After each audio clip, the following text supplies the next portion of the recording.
Se logra ver perfecto. Ya, muchas gracias. Entonces, bien, vamos a ver el tema de ecografía transtorácica pediátrica y unas consideraciones generales. La verdad es que este tema es bien amplio. Vamos a tratar de presentar los puntos importantes, ¿no? Y el enfoque que se debe hacer. Bien, como ahí vemos imágenes de ecografía, ¿no? Que nos ayudan para el diagnóstico, pero es importante saber que esta es una herramienta auxiliar, ¿no? Nosotros buscamos lo que, de acuerdo a lo que la clínica, el electro y la placa nos orientan, ¿no? Porque muchos de estos estudios, al igual que la tomografía, resonancia, pueden tener artefactos y nos pueden dar falsos diagnósticos, ¿no? Por eso es importante que todo esté en relación. Lo que encontramos en los exámenes auxiliares tiene que correlacionarse con la parte clínica. Entonces, con los primeros ecógrafos, estas eran las imágenes que se veía, ¿no? Que se tenía que interpretar. Este es un prolapso de una válvula mitral. Entonces, generalmente se apoyaba más que todo del modo M para ver a través de unas ondas o cambios algunas alteraciones, ¿no? Esto ha cambiado notoriamente, ¿no? Hemos dado, pues, un giro de 360 grados en relación a los cambios, ¿no? Porque ahora podemos ver las estructuras como si lo veríamos en el campo operatorio, ¿no? Una válvula mitral, podemos sacar volúmenes, función, ¿no? Podemos determinar si hay algún compromiso de algún segmento o cuantificar la insuficiencia, ¿no? De varios métodos. Entonces es una herramienta que ha avanzado bastante y nos ayuda en casos de las patologías. Entonces, si bien al inicio veíamos un cuadro bastante opaco, no nos ayudábamos de otras de otros ondas, de otros aspectos para poder llegar al diagnóstico, ahora vemos una imagen mucho más clara, ¿no? Eso es básicamente lo que ahora la ecografía nos da. Entonces, para ver el tema de los objetivos de una... Los objetivos de una ecografía pediátrica es lograr un diagnóstico adecuado, ¿no? En la primera evaluación. Es importante que sea en la primera evaluación, ya después se corrobora algunos aspectos en una segunda o tercera, pero en la primera evaluación es la que tenemos que hacer el diagnóstico de la patología, ¿no? Estandarizar su realización, hay que seguirnos en base a un esquema, un protocolo, ¿no? Independientemente de la guía que se desea utilizar, hay que seguir los pasos para tener una evaluación en global de la parte cardíaca, de las estructuras, y no podamos omitir algunas partes, ¿no? que pueden llegar a un diagnóstico erróneo.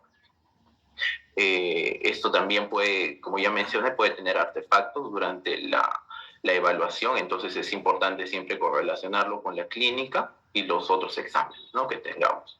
Y en base a esto ya se interpreta los diagnósticos o los resultados.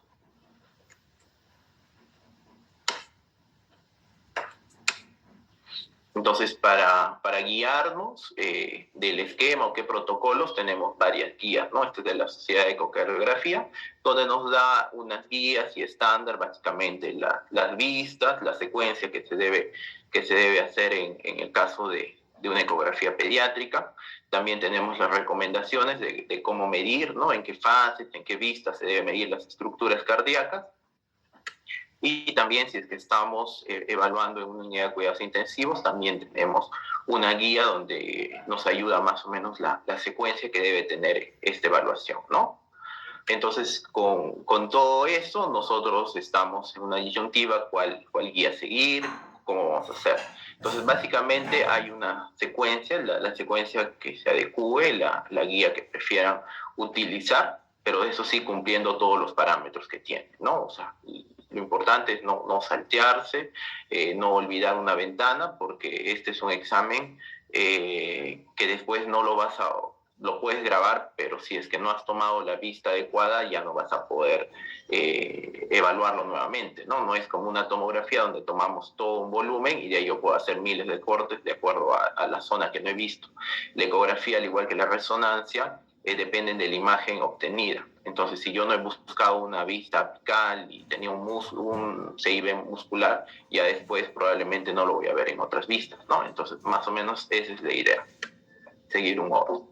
En la ecocardiografía pediátrica vamos a ir desde rangos de un neonato, un prematuro, un lactante, escolar o adolescente. Entonces acá sí hay que tener bastante paciencia, buscar algunas alternativas para poder hacer el examen. Probablemente si yo tengo un método para hacer mi secuencia de ecografía, probablemente no lo pueda hacer en ese orden, ¿no? Siempre hay que adecuar, ver primero, ganar la confianza del paciente, y ya cuando se sienta más cómodo, se completan las demás imágenes, ¿no? Esto sí es importante que vamos a verlo en este tipo de pacientes. Entonces vamos a ver el tema de las ventanas. Ya como yo cuando realizo una ecografía, qué ventanas son las que me dan la información, ¿no? Entonces las principales son la paraesternal, apical, subcostal y supraesternal. Entonces vamos a ir viendo cada uno. Entonces estas vistas no son vistas estáticas, son dinámicas, porque con la posición del traductor se puede ir rotando en sentido horario, antihorario, se puede anteriorizar, posteriorizar, ¿no? Entonces todos estos cambios, estos mínimos cambios, permiten hacer cortes de las estructuras y poder delimitar mejor si hay algún tipo de defecto. Entonces generalmente nosotros hacemos ecografía a niños pequeños en unidad de cuidados intensivos que están pues con varios equipos, sondas, ¿no? Entonces a veces es un poquito incómodo, pero igual se puede realizar. Lo bueno es que ellos tienen una buena vista, ¿no? Y también tener en cuenta que este examen, si bien es no invasivo, hay que tener en cuenta la presión que se ejerce, ¿no? Muchas veces al poder tratar de delimitar algunas zonas se puede ejercer una presión mayor, ¿no? Que puede desfavorecer al niño, ¿no? Puede desaturar, puede tener algunos problemas, ¿no? Entonces siempre en este examen hay que hacerlo con bastante delicadeza, sin mucha presión, ¿no? Porque son bastante pacientes inestables muchas veces, a veces postoperatorio, ¿no? La primera vista es la vista subcostal. La vista subcostal, como se ve ahí en el video, nos permite evaluar estructuras un poco más posteriores, ¿no? Como vemos ahí la aorta y la vena cava, la aorta que está pulsátil, la vena cava y la columna vertebral, ¿no?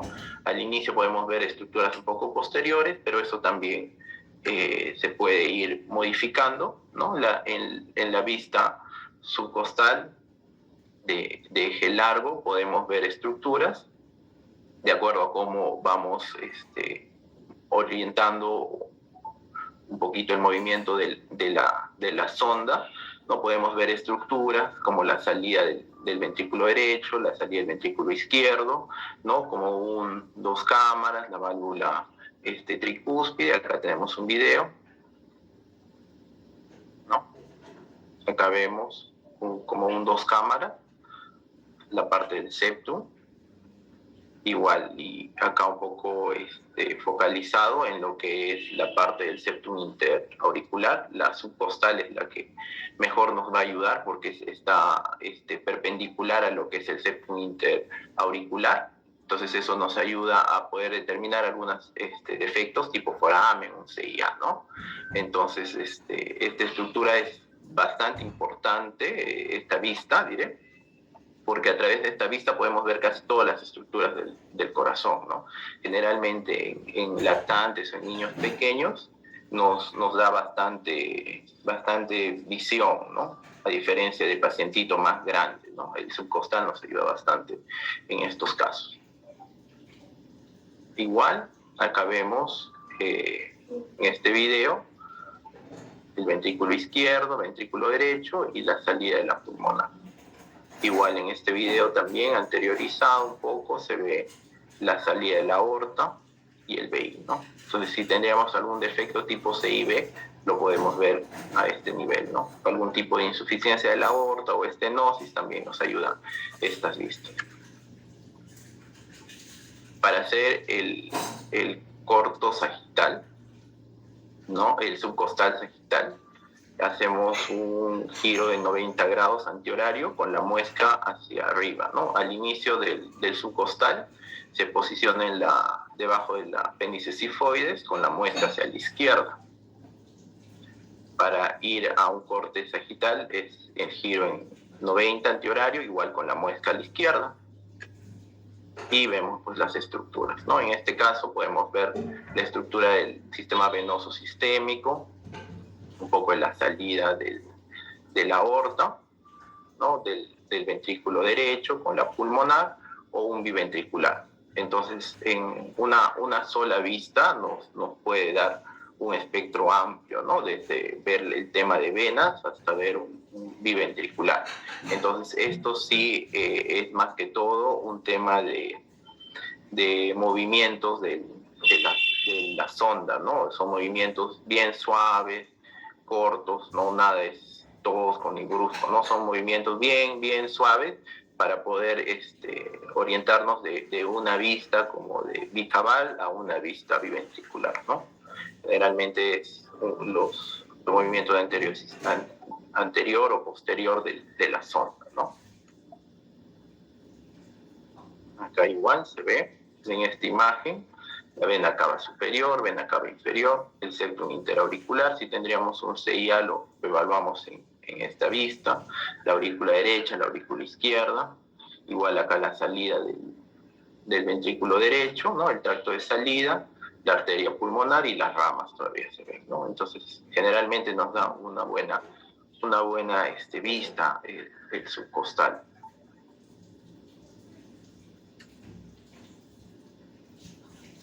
Igual como un eje corto subcostal, ¿no? Donde vemos también el tracto de salida. Acá podemos evaluar el tema de si hay insuficiencia tricúspide, la parte del septum interauricular, ¿no? Y principalmente la salida de los vasos, ¿no? El eje paraesternal también es otro eje importante que se usa, el eje paraesternal largo, ¿no? Esto más o menos es, como se ve acá, la sonda a nivel del tercer y cuarto espacio intercostal izquierdo con la muesca hacia el hombro derecho, ¿no? Entonces, acá justo se ve la muesca, ¿no? Igual, probablemente hay veces que las sondas son un poquito más grandes, pero como tienen buena ventana, nos permiten ver bien las estructuras, ¿no? Este es un eje que también se usa bastante. Y igual, como les mencioné, los anteriores ejes, de acuerdo a cómo vamos anteriorizando, posteriorizando un poco el movimiento de la sonda, podemos ver estructuras, ¿no? El eje largo normalmente se ve la estructura del ventrículo izquierdo, la salida de la aorta, ¿no?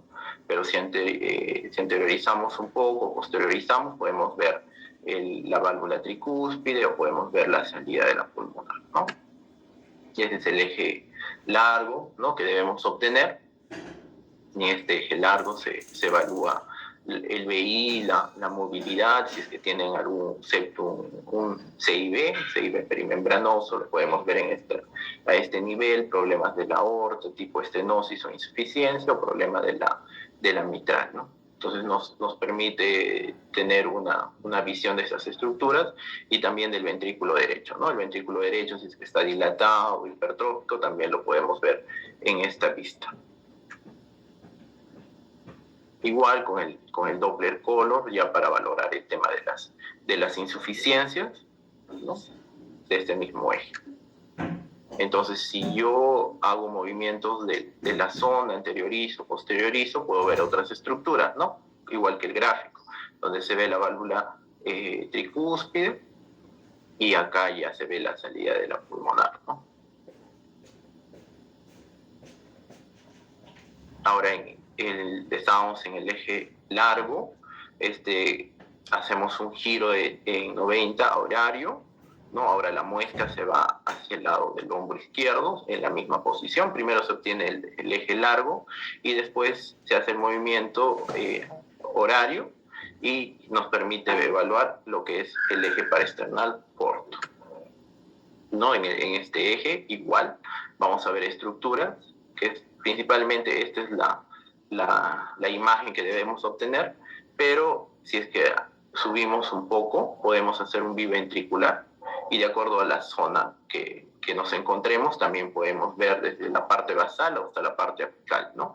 Entonces, esta vista también nos permite hacer como que cortes de todo lo que es como un biventricular, desde la parte apical hasta la parte de la válvula mitral, ¿no? Como se ve acá en el esquema. Generalmente es un eje que nos ayuda a evaluar lo que es la aorta, ¿no?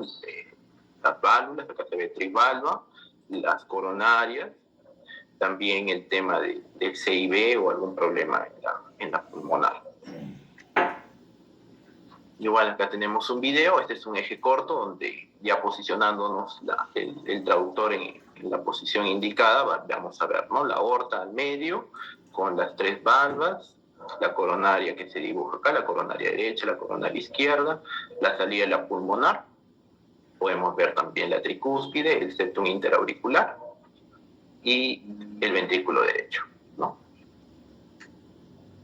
Igual, si hacemos movimientos anterior, posterior o subimos 1 o 2 espacios, también podemos hacer un corte biventricular, ¿no? Y de acuerdo a la zona podemos ver desde la válvula tricúspide, de la válvula mitral, a los músculos y también la parte apical, ¿no? Otra vista también importante es el apical. El apical yo lo obtengo colocando el traductor a nivel del quinto espacio intercostal, igual izquierdo, ¿no? La línea axilar anterior y la muesca hacia la izquierda. Entonces, esta vista nos permite sacar un 4 cámaras. Se anterioriza un poco, podemos sacar un 5 cámaras, ¿no? Entonces, básicamente igual, ¿no? En cada vista, de acuerdo al movimiento que se hace de la sonda, nos permite evaluar estructuras, ¿no? Desde 4 cámaras, un 5 cámaras. Entonces, acá tenemos 4 cámaras, ¿no? Se ve todo lo que es las cavidades derechas, cavidades izquierdas, la llegada de las venas, ¿no? La motilidad, ver cómo está el ventrículo derecho. Este son 5 cámaras con color, la salida de la aorta, probablemente si es que habría un CIB perimembranoso muscular, también lo podemos ver en esta vista, ¿no? Nos ayuda bastante. O también problemas en tracto de salida, ¿no? Tipo estenosis subaórtica, que también lo podemos valorar en esta vista. El eje supraesternal, ya colocamos la muesca más arriba, ¿no? En lo que es la hendidura supraesternal, con la muesca hacia el lado izquierdo. Se dirige la muesca hacia el lado izquierdo y en esta vista evaluamos los vasos, ¿no? Principalmente la aorta, también podemos ver las ramas pulmonares, ¿no? Y en lo que es la vena cava superior. Entonces, esa es la vista que debemos obtener en el supraesternal, ¿no? Toda la evaluación de lo que es la aorta, el arco aórtico, los vasos supraórticos y principalmente ver si hay algún defecto a nivel de lo que es el istmo, ¿no? Que puede ser una coartación. Ya si hacemos un supraesternal, también anteriorizando un poco, podemos ver lo que es la rama pulmonar izquierda, ¿no? Que atraviesa o que pasa por la aorta. Entonces, aquí también me permite valorar el tema de estenosis de ramas, ¿no? Problemas que haya tenido a nivel de las ramas pulmonares. También se puede hacer un eje corto, supraesternal, ¿no? Ya la muesca orientándolo un poquito más hacia la izquierda, más perpendicular, ¿no? Para evaluar lo que es el retorno venoso, ¿no? Y también tenemos tanto como un corto con la muesca hacia la izquierda o como un corto con la muesca hacia la derecha. A la derecha más que todo para evaluar lo que es el sistema venoso, ¿no? La llegada de la cava superior e inferior, que también nos ayuda a esta vista. Y el eje corto con la muesca hacia la izquierda, ¿no? Es para valorar el tema de la llegada de las venas, ¿no? Acá se ve la rama pulmonar derecha, la aorta, la aurícula izquierda y la llegada de las venas. esta imagen está bastante bonita, ¿no? Donde se ve la llegada de las venas, incluso con color, hacia la aurícula izquierda, la rama derecha, la aorta y la vena cava, ¿no? Está casi como del esquema de la guía. Entonces es importante estas vistas, ¿no? Valorarlas. Si es que yo veo algún tipo de defecto, debo verla en todas las vistas, ¿no? El defecto, si hay un tipo de shunt, si hay una insuficiencia, se debe ver en todas las vistas, ¿no? De hecho, que la magnitud va a variar de acuerdo a si es anterior o posterior, pero igual se tiene que ver los defectos. Eso es muchas veces que pasa con el tema de algunos artefactos, ¿no? Se ve probablemente que parecía una imagen de shunt o otra turbulencia, y al final se evalúa en otras vistas y no se corrobora, ¿no? Por eso es importante que se hagan toda la secuencia de imágenes, ¿no? Para después analizar, y al momento de hacer el informe, en el postprocesamiento, se revisen todas estas imágenes, ¿no? Pero lo importante es eso, que si vemos un defecto lo vamos a ver en todas las vistas, ¿no? Entonces, que me permitan evaluar esa zona. Como han visto, no hay una zona específica para evaluar una estructura, ¿no? Si bien nos ayuda, por ejemplo, el subcostal para ver el septum interauricular, también lo podemos valorar en otras vistas, ¿no? Entonces, eso es importante en relación a esto. Las vistas nos ayudan a obtener más que todo ciertos segmentos, ciertas zonas del corazón o estructuras adyacentes. Y todo esto se debe interpretar al final.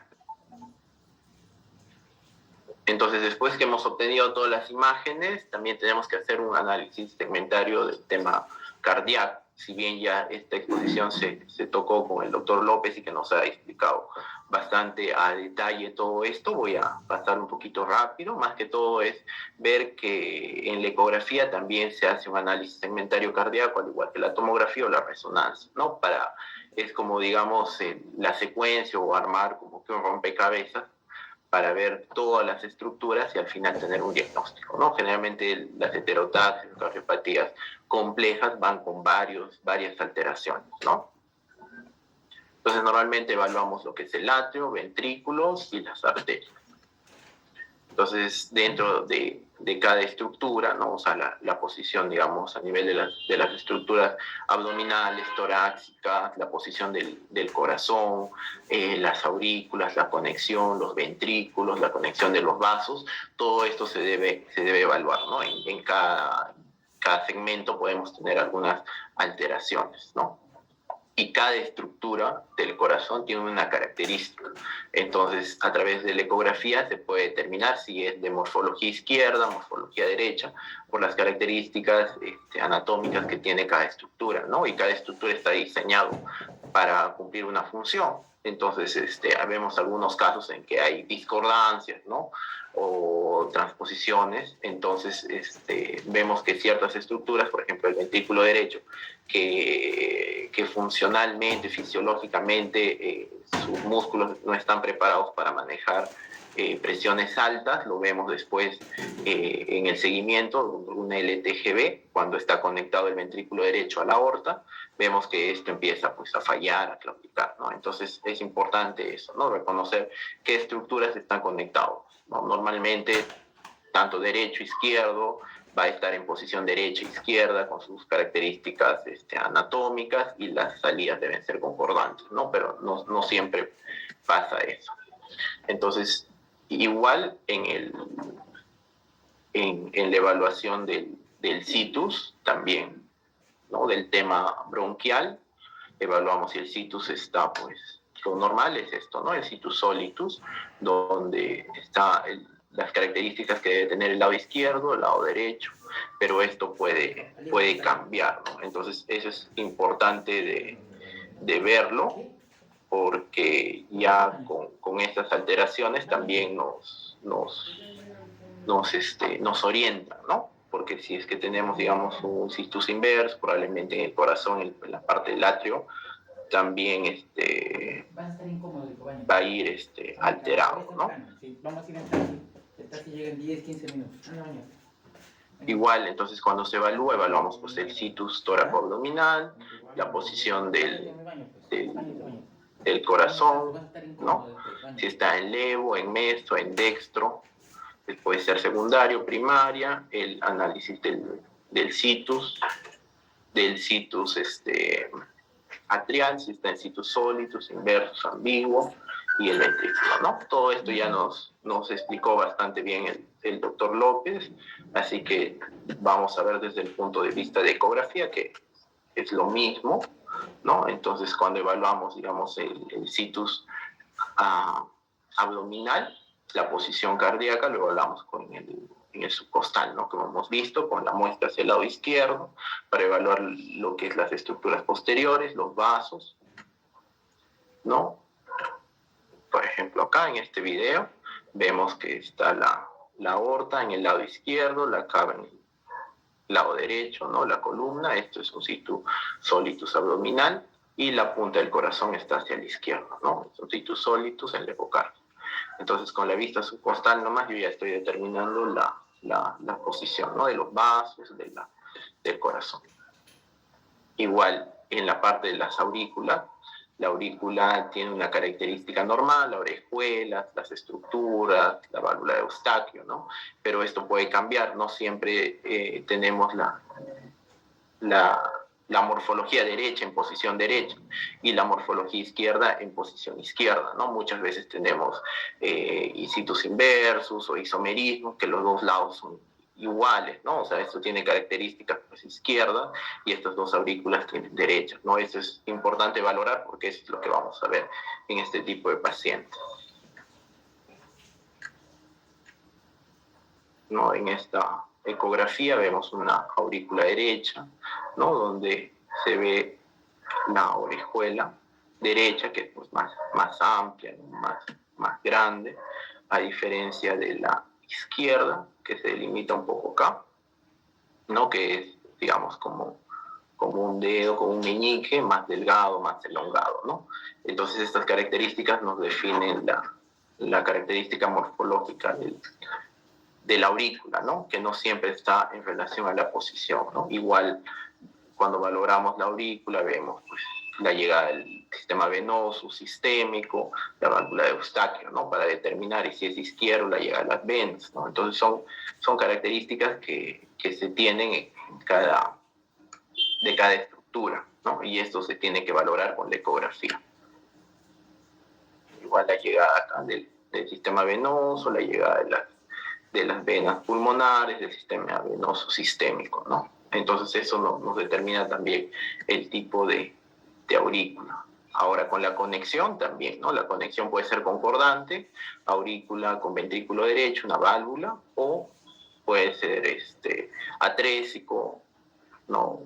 Puede ser una doble vía, un cabalgamiento, doble entrada.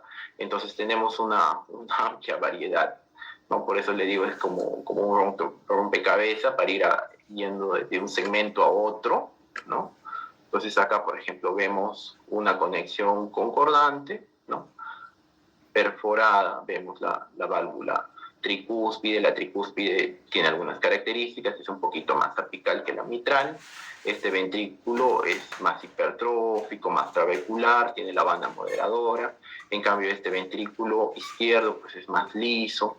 La inserción también de las válvulas, ¿no? De la tricúspide, de los dos, en cambio acá solo en la pared lateral. No todo esto nos da las características de que este es un ventrículo derecho o un ventrículo izquierdo, ¿no?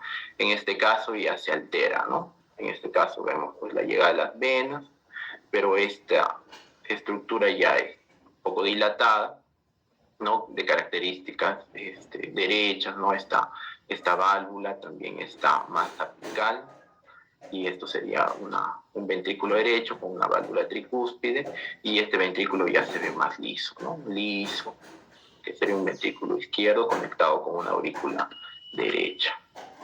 Igual, cuando evaluamos el cono, ¿no? El cono subpulmonar o un cono ausente, ¿no? Entonces, también igual tenemos que estar valorando la salida de los vasos, ¿no? Acá un cono subpulmonar que es libre, ¿no? También la continuidad mitroaórtica.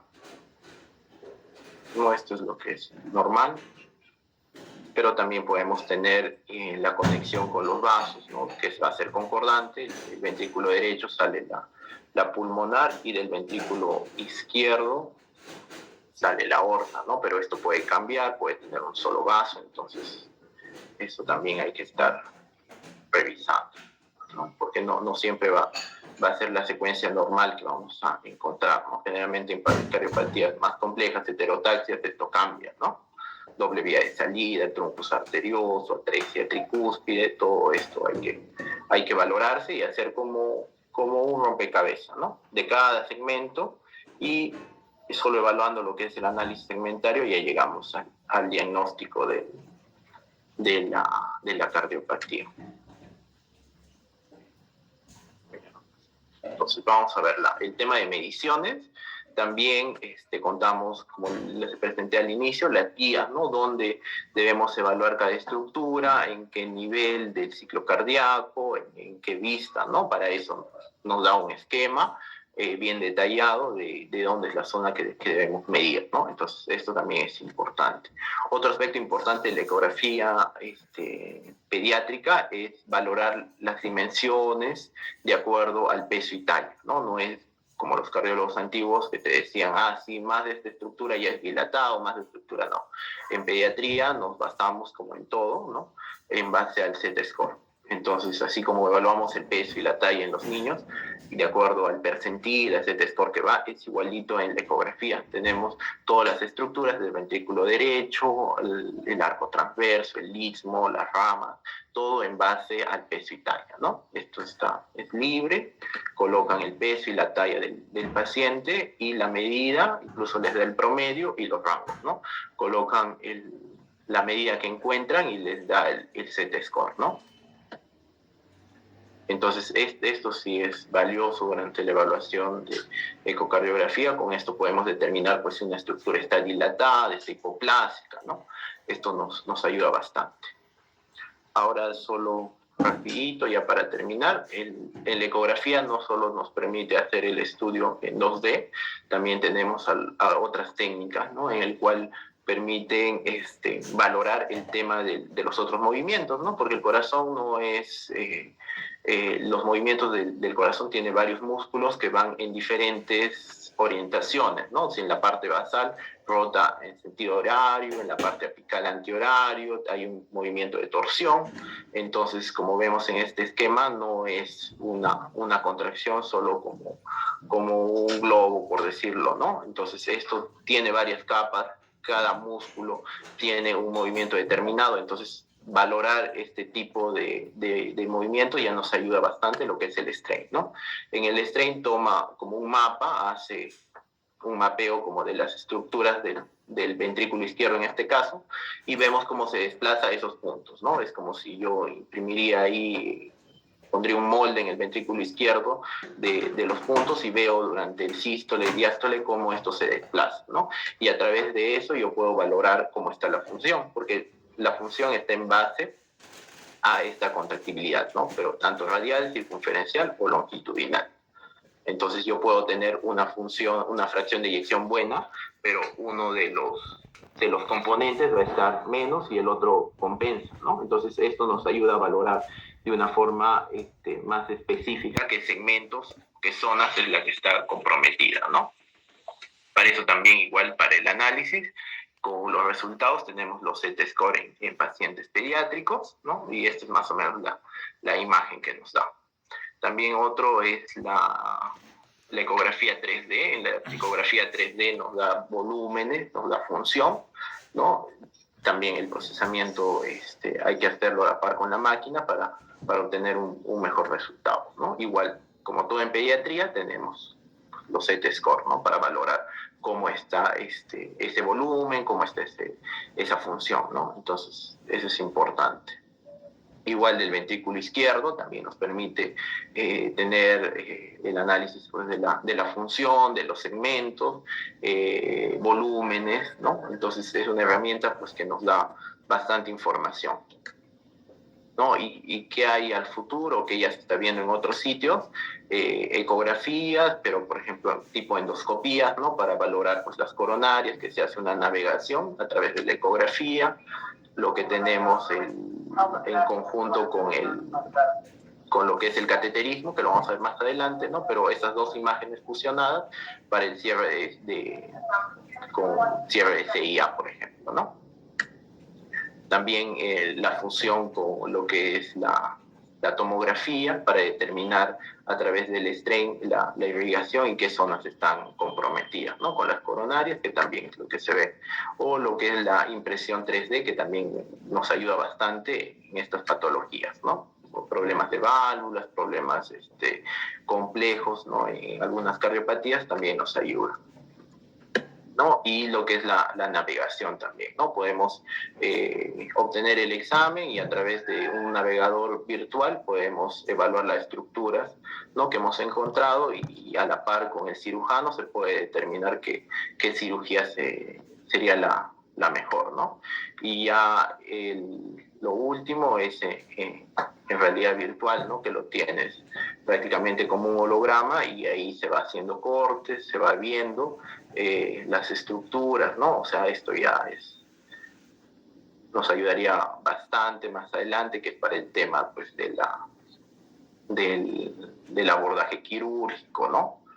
Entonces, también con tomografía, con ecografía, dependiendo de la zona que se va a valorar, ¿no? Si es válvula, generalmente nos ayuda más la ecografía, ¿no? Entonces, la ecografía igual vamos haciendo cortes, vamos viendo cómo están las estructuras, ¿no? Entonces nos ayudaría bastante, ¿no? Este es un futuro, ¿no? Que puede llegar esta tecnología. Bueno, como conclusión, la primera evaluación ecocardiográfica constituye un apoyo fundamental en la valoración de las cardiopatías, ¿no? Es importante la estandarización del protocolo, las imágenes, cómo se deben obtener, tener una secuencia. Las mediciones es importante usar el Z-score, ya no estamos en la época de es tal, más de tal, ¿no? En niños va a variar, ¿no? O sea, tenemos rangos desde peso de 800 gramos, 900 gramos, hasta casi adolescentes ya, ¿no? Que van a tener 50, 60, ¿no? Entonces esos conceptos ya son un poquito arcaicos. Entonces evitar errores frecuentes en la valoración del flujo también, por eso es importante siempre valorar si hay un compromiso, ver en varias tomas, ¿no? No es una sola que yo voy a ver. Bueno, eso sería todo. Gracias. Muchas gracias, doctor Jan.